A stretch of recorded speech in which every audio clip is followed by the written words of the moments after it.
Welcome to CINEMATICON Ex Mortis, the horror movie discussion podcast hosted by Kenny and Heather. And today we are not talking about a movie because we've covered 10 more films. So this is going to be our second recap episode. Mm-hmm. So I hope you're all excited to hear us talk about the same movies that we already talked about. Because there's some stuff we forgot to say, actually. Yeah. I've made some mental notes. I think Heather's made a few. I've made one. Yeah. Just, stuff that slipped out of our brains when we were talking about the thing. Or sometimes, I don't know, there's just sometimes so much to say about a movie that it can't all fit in. It's alarming how, something so important, you can just forget it while you're recording a podcast. And later on, you're like, wait, what? How did I forget to say that? That was, the number one thing I wanted to talk about. It's wild to me that happens. Yeah. So, we have each created 3 lists. I created 2 lists because I'm just not buying into your weird list. Okay, well. One of us has created 3 lists, and the other has... Your disappointed sigh. Copped out on the 3rd list. Which is fine. Let's start with the list that goes from favorite to least favorite of the 10 last movies that we've covered on this show. Yeah. Do you want to go first? When I was making this list, I looked over the names of the movies and I'm like, oh no. I feel like this was so much harder than the first list that we did for me. Yeah. No, me too. I feel like these movies are just really good across the board. They're super good. So I was like, with oh my. One notable exception. That's right. I think I know what it is. Which will come in at number 10 on my favorite to least favorite list. I'm going to go, counting up to the most favorite one. It's number 10 on my list too. Number 10 on my list is the Amityville Horror. So you're going from worst to best. Yeah. Okay. I'm starting from the bottom, going up to the top. Okay. So number 9 is Creature from the Black Lagoon. Hey. Number 8, Cat People. This is trash. Number 7, Evil Dead, the 2013 remake. Number 6, Lake Mungo. Number 5, The Shining. Number 4, It Follows. Number 3, Psycho. Number 2, Evil Dead 2. And number 1, The Evil Dead, the original. Can't beat it. Mm-hmm. Your list is garbage. Okay, well, let's hear yours, see if it's any better. If we all run out of toilet paper, we can just use your list. That hurts. Does it? You did it on purpose. I feel like that was a personal attack. Okay, well, I'm gonna have to hear your list before I know how to react to these things that you're saying. Because maybe we're pretty similar. Maybe you're overreacting. Me? Never. Number 10 for me is the Amityville Horror. Number 9 is Evil Dead 2013. Number 8 is The Evil Dead 1981. Number 7 is It Follows. Number 6 is The Shining. Number 5 is Evil Dead 2. Number 4 is Lake Mungo. Number 3 is Psycho. Number 2 is Cat People. And number 1 is Creature from the Black Lagoon. Okay. So now there you were see some... why... No, I mean, there were some similarities. We both put Amityville Horror at number 10. And we both put Psycho at number 3.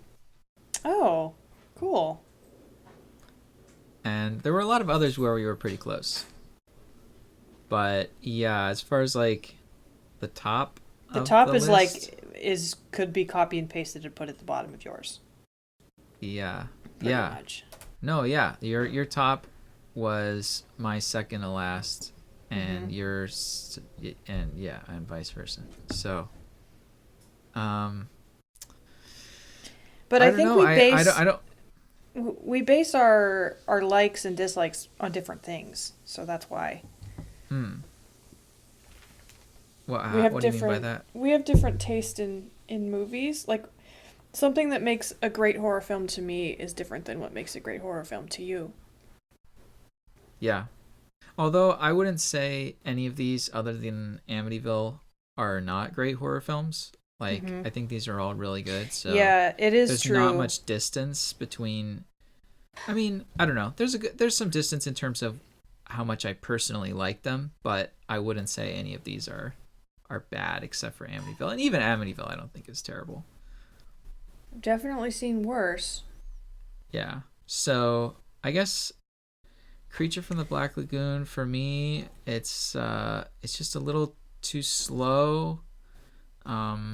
The story is a little too basic for me to really get into it. You know, it's like, I don't know. It's kind of like,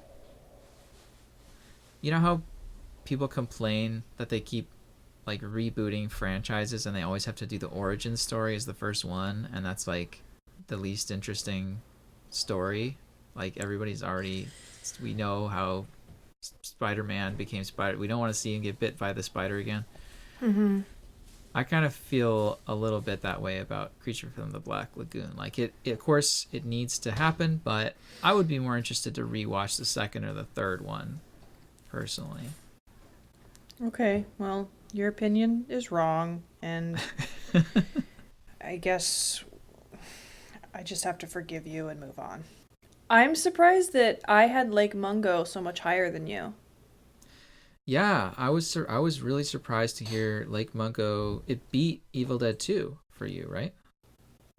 Lake Mungo is a movie that, well, I watched it twice in the 24 hours that I rented it. And since watching it, it's grown on me so much. Like, the more I've thought about it, I've realized what an effect it's had on me. So it's, you know what I mean? Like, it was kind of like a delayed reaction. At first I was like, oh, that's interesting. But I've just continued to think about it and, like, you know, kind of taken it apart bit by bit in my brain and, like, I wonder what this meant and, like, why did they do this? And, like, that was really interesting and different. And I don't know, it's just kind of, like, creeped into the corners of my brain and really taken up a lot of space. You know what I mean? Yeah. No, it's really good. Yeah, I think it is I really agree. great. It's a grower. Mm-hmm. And I really like horror movies that are like that. Like, I would say Hereditary is another one. I haven't seen it. Yeah, maybe someday.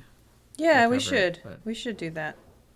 Yeah, it's like, I like the ones where it's like, it's not about the jump scares. It's not so much that it's like a roller coaster ride. It's just more like just creepy. Mm-hmm.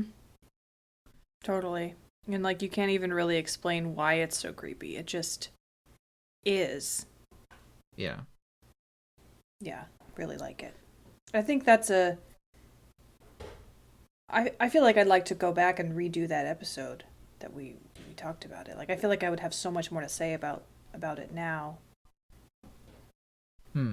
Like, well, I mean, this is your chance to... Yeah, you're right. Get it out. Because I don't think we will do that. No, probably not. Wouldn't really go over very well. I have a lot of questions about it, and I want to know, you know, the stuff with, like, the psychiatrist or whatever. Who was it they were, that the mom was, no, the daughter was talking to? He's like a hypnotherapist, I guess. Hypnotherapist. Okay, that makes sense. So that's how he knows about her dream. Mm-hmm. Yeah, the dream. That whole thing.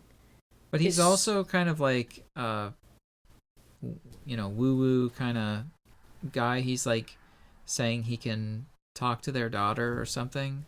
Yeah, that's why I was like, wait, what is that dude?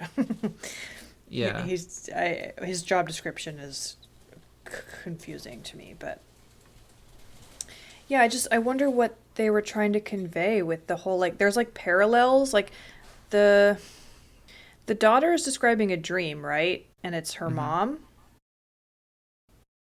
right? It's I think the dream is that she walks back into her house and she walks over to her mom's bed and stands there and watches her, Mm-hmm. which is the mom has the experience of seeing her daughter standing over her bed at night after she's died. So Yeah. the dream is a premonition of Mm-hmm. what she will do in the afterlife, I guess. I just think that that's so cool. Yeah, it's creepy. It's definitely a really creepy way of like reincorporating that element from earlier on in the movie. Like we Yeah, I think realize like okay, she wasn't dreaming. She did see the daughter standing there cuz she was standing there. I think that that's brilliant. And that's so unique, and like I haven't seen anything like that before. Yeah. It's just Kind of reminds really me of a special. movie I saw called A Ghost Story. Have you heard of that one? Hum a few bars. It's not a horror movie. Really? It's yeah, it's like an indie art film that's about a guy who dies and then like he wakes up in the morgue and he's dead, a ghost, and he I just feel like like you puts the told me sheet about. over his head Yeah. and so it's like a Charlie Brown ghost costume with the eye holes, and he just goes back into his house and just like hangs out and watches his girlfriend grieve and then move on with her life, and then eventually she moves out of the house and he's just like he can't communicate with anyone, and I don't know, there's not a ton of dialogue, You but kind of told me about this before. That sounds so depressing. yeah, it's pretty sad. Yeah, I'm gonna pass on that one. There's enough of a bummer going on everywhere. I don't have to make it worse by watching depressed ghost movies. Yeah. um so what's wrong with the Evil Dead? There's nothing wrong with the Evil Dead. Well, There's you put just. it as your Do you second the least. mean? Oh, you mean the 2013 one? Oh, okay, so we weren't as opposite as I thought. Yeah, you put 2013 one at 9 Yeah. and then the original at 8. Yes. Okay, well, still, what's going on with that? Well, out of the whole series of Evil Dead, that not counting the remake, but the first one is my least favorite. You've always known that. I guess, yeah. So, unfortunately, there's just so many things on this list that I like more. It's not that I Yeah. hate it, it's just that it's that thing again where it's just so difficult. So many good things here. Like, the thing is that The Creature from the Black Lagoon is my favorite horror movie. So, it's hard for anything to compete with that. And then Cat People was just such an amazing aesthetic. I was all about it. And some really cool stuff, like um, directing wise, in that movie. I Mhm. really liked. And I just really liked, I don't know, the acting and the story, and I don't know, just really liked it. Psycho is like kind of a perfect film. Um so yeah, the competition was just too much. Yeah. It's yeah. Where did you put It Follows? It's at 7. Yeah, that seemed high to me, given that I think when we watched it, you kind of didn't really like it. Yeah, I mean, it's not my favorite, but it is really scary. Mm-hmm. So, even though it's not like my favorite movie, it's still it had an effect on me, and I kind of have to give it credit for that. Yeah. I put it up at number 4 on my list. Oh yeah, we know that you like it more than I do. Yeah, and that's one where I had something else I wanted to say, which was just I don't think I talked enough about the music. Like, we did talk about the music, but I feel like this is the best horror score from the last 10 years, and you could go track by track and talk about the different musical themes and just how awesome all of them are. You could do a whole podcast about the soundtrack, I think. And I think we talked about about the parts that are scary and that are like atonal in an interesting way. When you have like a jump scare, we talked about how it kind of like it gives you this feeling of like almost vertigo of like falling down into a pit or something. Or that's how it makes me feel. But we didn't really talk about the musicality of the score, that it's not a bunch of, as so many scores are, and I don't think there's necessarily anything wrong with this, but so many horror film scores are, like, scratching violins and just atonal, kind of noise music, right? Or just like a drone, like a stuff like that, to just like make you feel unsettled. It does make you feel unsettled, but it's also just hauntingly beautiful. The main theme is like so lush and vibrant, and so it's music that you would want to listen to even when you're not watching the film. Yeah. Sure. So I felt like I didn't give that its due, so there's that. Well, there you go. Okay. So I feel like we've defended ourselves there. So can we move on to scariest to least scary? Yes. Okay. And this was easier for me to do than the other one. Okay. And I think I started last time, so you do it first. Okay. Do you want me to go from least scary to most scary? Yeah. Okay. Number 10, I have Amityville Horror, because it's not good at anything. Number 9, I have Cat People. Number 8, Creature from the Black Lagoon. Number 7, Evil Dead 2. Number 6, Psycho. Number 5, Evil Dead, the original. Number 4, It Follows. Number 3, Evil Dead, the remake. Number 2, The Shining, and number 1 is Lake Mungo. Okay. So I'll give my list and then we can talk about it. Okay. So for me, number 10, Creature from the Black Lagoon. Boo. Number 9, Cat People. Number 8, Evil Dead 2. Number 7, The Amityville Horror. Number 6, Psycho. Damn. Number 5, The Evil Dead, the original. Number 4, The Shining. Number 3, It Follows. Number 2, Evil Dead, the remake. And number 1, Lake Mungo. Wow, we were really similar there. Yeah, we had 4 in common, I think. We both had, Cat People at number 9. Yeah. Psycho at 6. And then Evil Dead, the original, at 5, and Lake Mungo at 1. I think those are the ones we had in common. Mm-hmm. So... pretty similar. Yeah. So I guess we could talk about the ones we have in common first. I think this is another list where they're a lot closer together than they were last time. Like going down even to number 9 on my list, Cat People. I still think Cat People is a decently scary movie for the time. Totally. Like, it even has like some pretty revolutionary scares, like the famous Luton bus, where we're expecting the cat to come in and kill Alice from one side of the screen, and instead we hear this loud hiss and the bus comes in from the other side of the frame.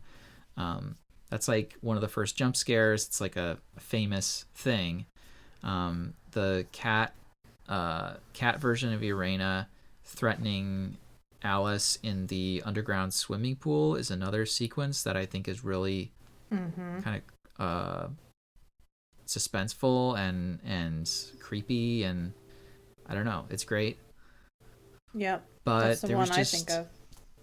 Yeah, there was just stuff in the other movies that was scarier to me. Okay.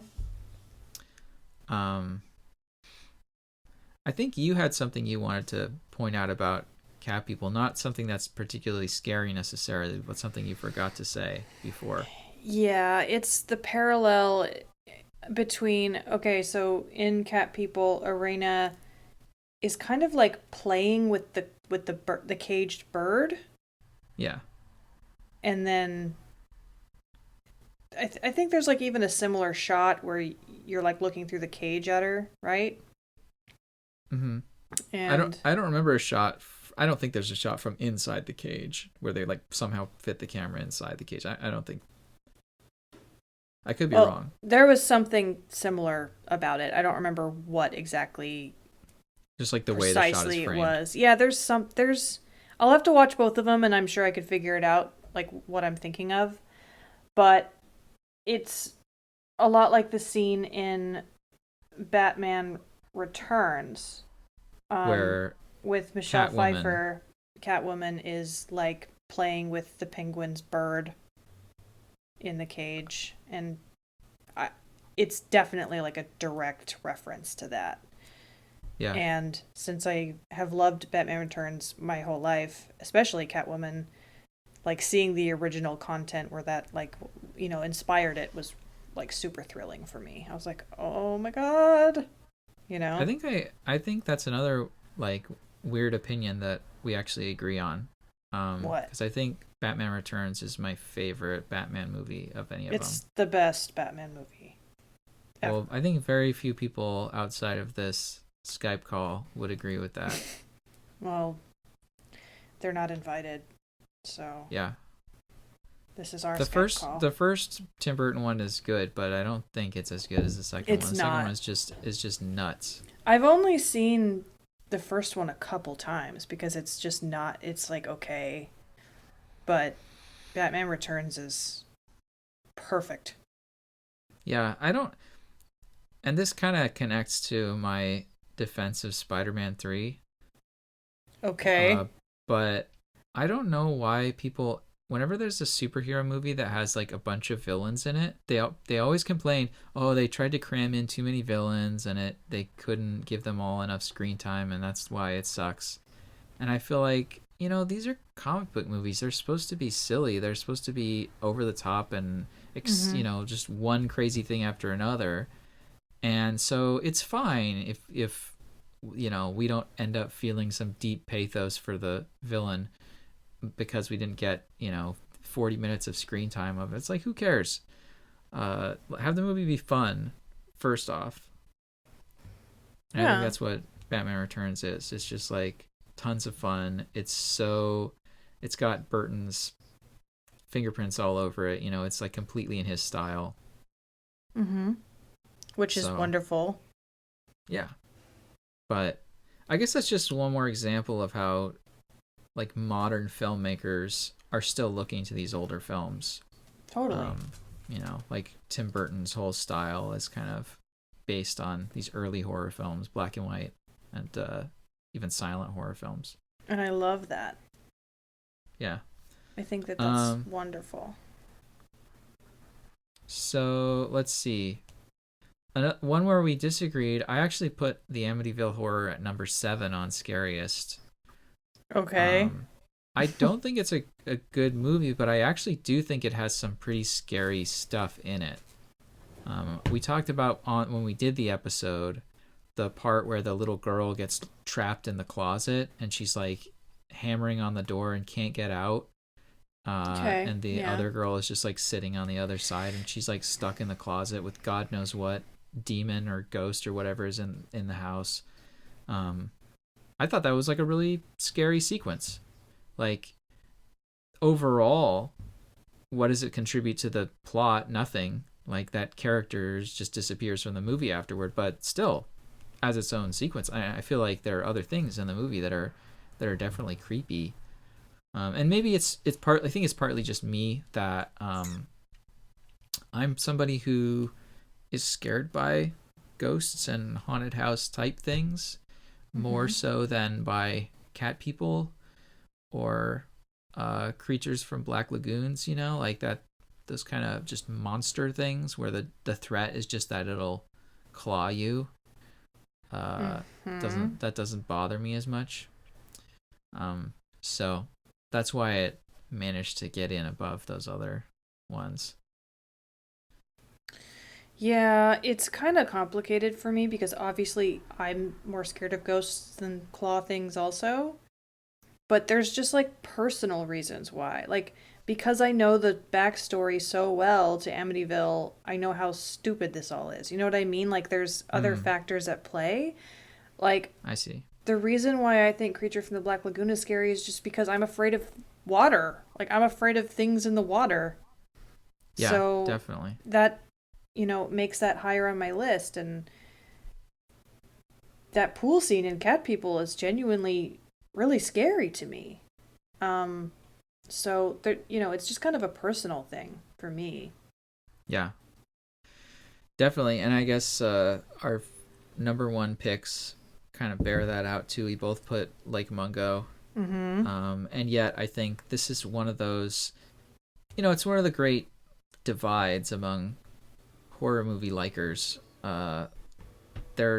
You will see, for any movie that is a ghost type movie like this, you will, if you go onto like Amazon and you look at the customer reviews, you will see tons of 1-star reviews, people saying it's not scary, nothing scary happens in the whole movie.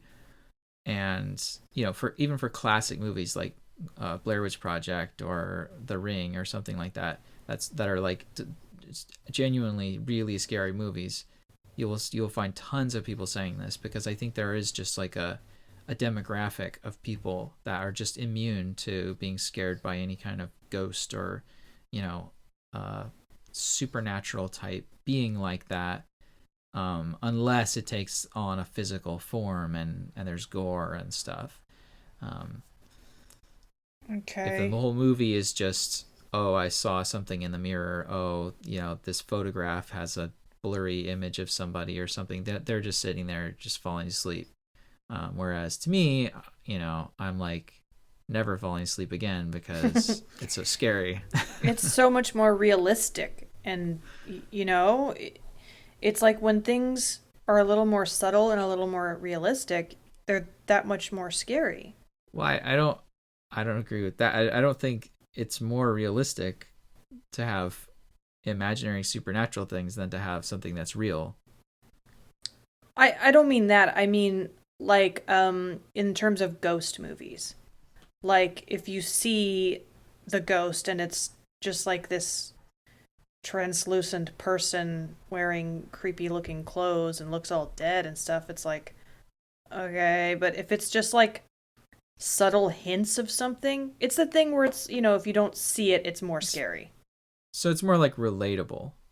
Like, yeah. You can imagine that happening to you. Exactly. More so. There's nothing so hokey looking that you're like, It feels like this is what it would be like in real life if you were having a supernatural experience. Yeah. And of course, with Lake Mungo, the entire presentation of the film is built around that. It's a faux documentary. Right. So it does feel very real. It feels like this is something that happened. It creeped me out, man. And then number 2, I put Evil Dead. Where was the Evil Dead remake for you? 3. Okay, so we both put that up really high. That is one that has a lot of gore and some jump scares and stuff like that. But it was just so well done. And some of the images, I think, are just stick in your mind. One involving a tongue in particular. See, I was just thinking that too. I'm like, yeah. No. But I don't know, just that Mia in the sticking her head up out of the fruit cellar is just such a creepy image. They did such a good job with her makeup and everything, and her voice, that it's just like very unsettling to just look at her. So yeah, and then I don't know, the evil being that possesses Mia at the beginning when she's kind of being haunted by that as she runs through the forest. That sequence is really scary to me. Yeah, there's a lot of really scary sequences in that movie. Like a lot. Yeah. Like all of it. Yeah. The only reason The Shining made it higher is because it's another personal thing. I saw it.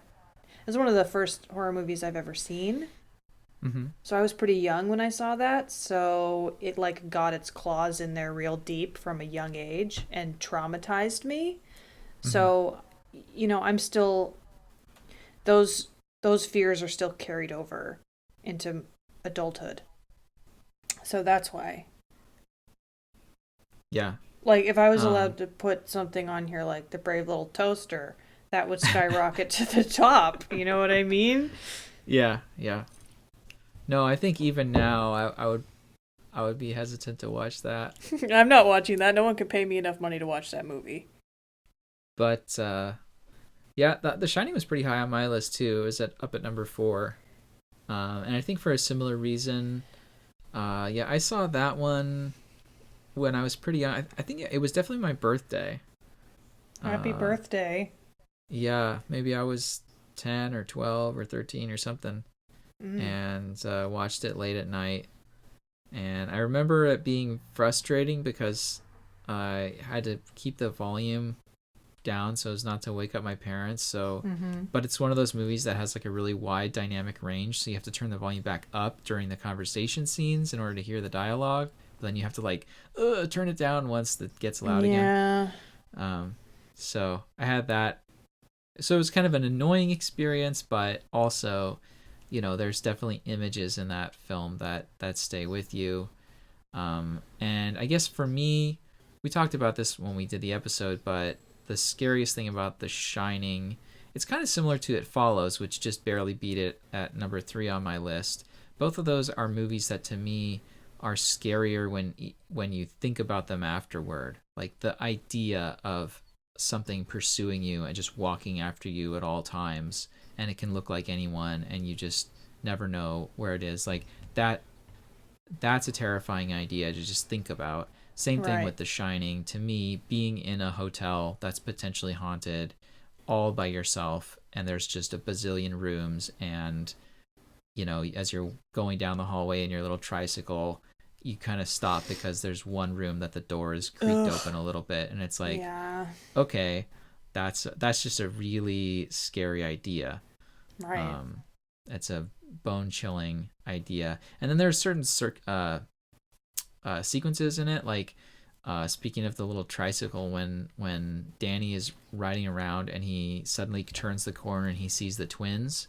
And we have that just like cutting between his face with his putting his hands up in front of his face, and we cut back to see the twins, but then it cuts between them and their corpses kind of just scattered around the room with blood all over. And that whole sequence is like so memorable and disturbing. Yeah. I think it really it speaks to like, and this is, I guess this is a good lesson to any would-be filmmakers out there. People respond so much more to seeing how other people respond to something. And I think this is a big part of the reason why comedies are a lot funnier when you see it in a packed house, and horror movies are scarier when you see it in a packed house. So if you get a chance to see a, you know, really scary movie in a theater with a bunch of people, and there isn't a pandemic going on that's going to kill us all, you should do it, because you'll have a very different reaction when you're also experiencing other people's reaction to what they're seeing. It's like it feeds on itself. And it's like that even with the characters in the film. If we see how they're reacting to something, we just instinctually mimic that response. And I don't know, it makes me think of the movie Fight Club. In the behind the scenes of Fight Club on the DVD, they talk about getting the R rating, and the MPAA said it's too violent. And they pointed to specific scenes that they said were too violent that they had to cut down in order to get an R instead of NC-17. And so what David Fincher did was, in like one scene, it was, it's a fight club. They're fighting each other. These two guys are just punching each other, and there's a ring of guys around them. And so in the sequence, we're cutting between, shots of these guys getting punched in the face and shots of the audience members reacting. And it's a fight where Edward Norton's character just goes way too hard on the other guy because he's taking out his anger about what's going on, and he just keeps beating him after he's down. And we cut to the guys in the audience who have been cheering, and they sort of stop cheering, and they're just like, oh, we see that they're upset by the level of violence. And so David Fincher went in, he kept in every shot of actually Edward Norton punching the guy, and he just cut out some of the reaction shots of the guys looking at it and sent it back, and they said, okay, now you can have the R. So the censors watching the scene felt like it was a less violent scene, even though it was exactly equally as violent, because they just unconsciously were feeding off of the reactions of the characters in the scene. That's what makes the scene feel disturbing, is seeing how other people are disturbed. And similarly in a horror film, I think it's so important to get an actor who can just show on their face fear and terror and all that, and show it, and that's what that sequence does in The Shining, I think, really well. It's like we're totally there with Danny, and he is experiencing just abject terror, and so are we. Yeah, that's really interesting. I've never thought about it before. Okay, so let's go on to the final list, which only I have, right, unfortunately, which is greatest to least. So these are the ones that I feel not the best necessarily or my favorite, but I'm ordering them in terms of their historical importance and their importance as works of art. Okay. So let's go. Number 10, Evil Dead, the remake. Number 9, The Amityville Horror. Number 8, Lake Mungo. Number 7, Creature from the Black Lagoon. Number 6, It Follows. Number 5, Cat People. Number 4, Evil Dead 2. Number 3, The Evil Dead, the original. Number 2, The Shining. And number 1, of course, Psycho. Okay. So what do you think of that? I still think your list is weird. But that's your snobby way of doing that. What do you think is snobby? Just like the concept of the list? Yeah. Well, but I don't see. You kind of are a horror movie snob. Yeah. So. Well, I don't. You're a snob. Okay, you could say that word over and over, but I don't think that it's the case that there isn't a distinction between a movie that is, really historically important and one that's not, right? Like if you're looking at movies from a long time ago, it's very obvious that something like, I don't know, Citizen Kane is very important to the history of the medium. And okay. Mr. Dinkers Goes to Town is not, right? Is that a movie that is that a real name of a movie? No, I just made that up. But that could exist from the same year, right? Like there are tons of movies yeah. that existed in that time period that are just lost because nobody cared about them, or they do exist but they haven't been released on other formats because no one cares because it was a bad movie, or maybe it wasn't a bad movie, it was like fine or even pretty good, but for whatever reason it didn't strike people as that interesting to go back to. And so after the year that it came out, it sort of faded from the collective consciousness. And so that's what this list is about. It's just which ones I think, if you're wanting to get some education about the history of horror films, which ones should you watch? Like what's the most important ones to see and the least ones. And unfortunately, Evil Dead, the remake, which was it wasn't that far up on favorites. It was number 7 on favorites, but it was number 2 on scariest. For me, it ends up at the bottom of the list, just because. Well, it's a remake. Yeah, it's a remake. So if anything, it's an example of kind of taking your advice.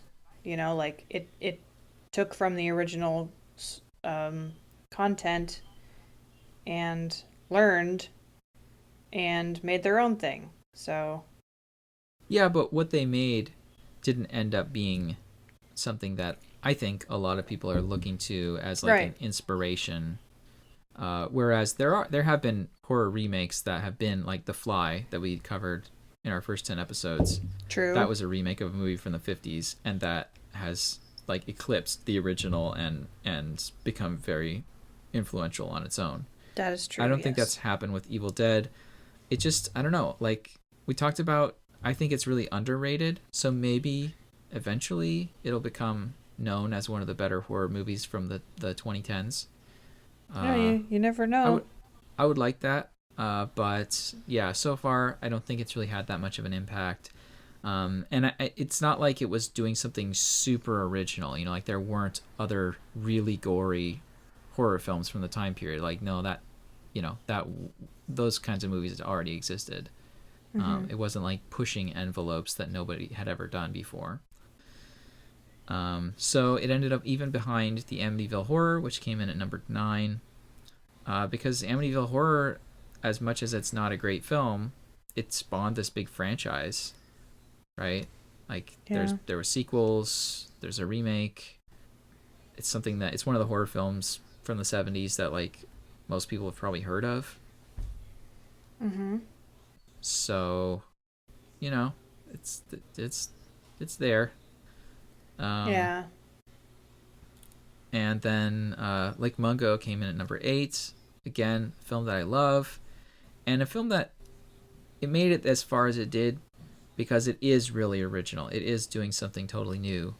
And people should be taking inspiration from it. But I just haven't seen it happen yet. I haven't seen other horror mockumentaries like that. And it remains a fairly obscure film that's only watched by horror goons like me. So that's unfortunate. Then 7, Creature from the Black Lagoon, is, I would say, definitely an influential film. I think you can see its influence on a film like Jaws. We talked about that in the episode. Yeah. But I feel like among the Universal horror movies, it's probably like, one of the lesser ones in terms of the amount of influence it's had on later films, because it comes so late in the 50s. It kind of feels like it's hanging on to a style of horror film that most people are moving on from. Like if you look at movies that came out more around that time, it's like them. You have like much more sophisticated special effects, giant monsters. I don't know, like this one guy in a suit kind of lumbering around kind of thing would fit better in the 30s and 40s, I feel like. Mm-hmm. yeah, then It Follows kind of has a similar problem with Lake Mungo, where I feel like I don't know how influential it's been. It's hard for a movie that came out recently to get really high up on a list like this, right? Because we just don't know yet. Right. But I do think that people will look back on the 2010s and say It Follows was one of the best horror films of the decade. Then Cat People, number 5. I mean, now we're getting into like the ones that are like really high up on my list of greatest horror films of all time. So it just happened that we have 5 movies out of our 10 that are really high up on my list. So Cat People, I would say, I mean, it was the first of the Val Lewton horror movies of the 40s. And I think it's really influential in turning the horror genre, sort of pointing in a new direction for the horror genre, which had become and was going to continue to get with Universal campier and sillier, and people weren't taking Dracula and the Frankenstein monster seriously as scary things anymore. By the end of the 40s, they would be Abbott and Costello meet Frankenstein, Abbott and Costello meet the Mummy, etc. They would become sort of figures of fun and figures of comedy and ridicule. And Cat People kind of showed how you could do a horror movie that was more serious and dramatic and had a darker atmosphere and tone, and had sort of like a deeper engagement with its themes and stuff. So that's number 5. Evil Dead 2 at number 4, one of the greatest comedy horror films of all time. It's probably the most influential of the Evil Dead films, although The Evil Dead beat it at number 3 because it's the first one, and I love it, and I'm cheating by putting it ahead of Evil Dead 2, but whatever. And then number 2, The Shining. What can you say about the influence of Kubrick and The Shining? And then number 1, Psycho, which is, I think, the most influential horror film of all time. Oh, definitely. Well, I think it's a good list. I co-sign your list. How about that? Okay. So, I guess that's about it for this episode of CINEMATICON Ex Mortis. You can find us on Twitter at CinematiconPod, and wherever you listen to... Did I get that right? Yep. And wherever you listen to podcasts, you can find us there. You can rate and comment and subscribe and whatever there is to do. Do you mean review? Review and... Yep. Review us. Please don't make collate and comments and react and poke us and whatever other verbs. Please don't poke us. There are. And in particular, we would like to hear from you. Yes, you, Alex. We want to know what you want us to review. So we're coming up with our next 10 films, and they'll be a surprise, but if you want to tell us what movie you'd like to hear about, then we would like to hear that. You sound like you learned English 5 minutes ago by watching television. Anyway, good job though. Well done. Okay. Thank you. You're welcome. That doesn't sound very genuine, but I will accept it anyway. So until next time. Bye. Bye.